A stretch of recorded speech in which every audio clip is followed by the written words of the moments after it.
ensonga eyo yagudde butaka oluvannyuma lwa Bebe Cool okuyitibwa enfunda eziwera okutuula ne Alex Muhangi bogerezeganye Bebe Cool n'agaana. Bebe Cool asubiddwa omukisa ogw'okuteeseganya. Omuntu yenna buli mbeera mu kooti, omuntu gw'owaabira oba akuwaabira n'akuwa omukisa kuteeseganya, kiba kirungi nnyo era kya bugunjufu okuwa omukisa ogwo, okuwa enteeseganya ezo omukisa. Kuba bino ebya kooti, kooti terina nnyiniyo.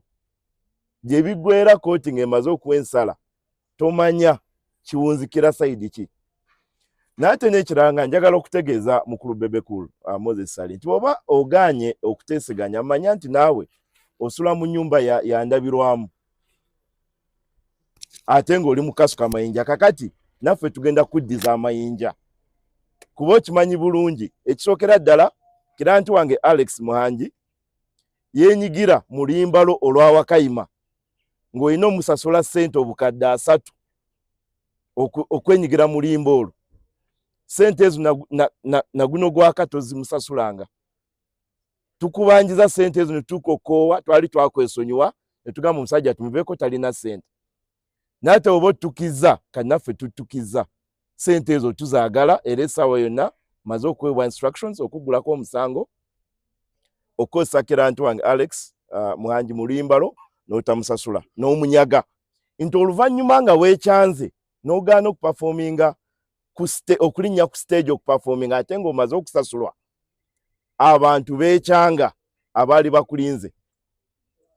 Beekyanga ne bayonoona obutebe, ne babuukira ku mmeeza, ne baasa emyenge egyali mu kawunta,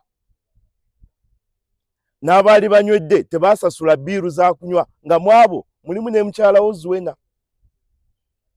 Zuwena ne gurupu ye y'abawala be yali tuyatudde nabo, bbiiru yonna gye baanywa bbiiru ya $960 tebaasasulako wadde ssente n'emu. Obutebe obwayonoonebwa, ezo bbiiru z'abantu abanywa ne batasasula, byonna byadda ku Muhangi. Era Muhangi yasasula damage ezo zonna.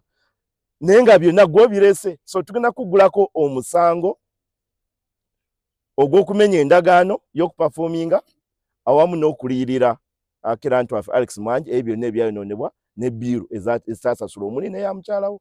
Manyi we kiwulikika akabuguumirira ako okubeera looya naddala nga wali tosuubira kuba. Kanso mumanyi nnyo mu debate season eza water is better than fire. Kati bino ebintu bisukako awo bya copyright biriko etteeka. Bw'otunuulira akawaayiro 35 aka Copyright Act kalambika bulungi butya endagaano bw'erina okuba.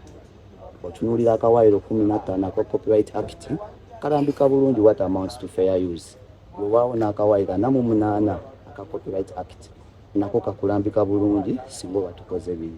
N'obuwaayiro obw'enjawulo okuli 54. Yes. So kati ffe tugoberera tteeka, tetuli ku water is better than fire. Agamba nti client we yakozesa Alex Muhangi mu video n'atamusasula era mumanja $3 million. Well, koti weziri atekeyo omusango tujja kwewozaako wabula nja mugamba it's always fun to defend against a vexatious and vexatious suits.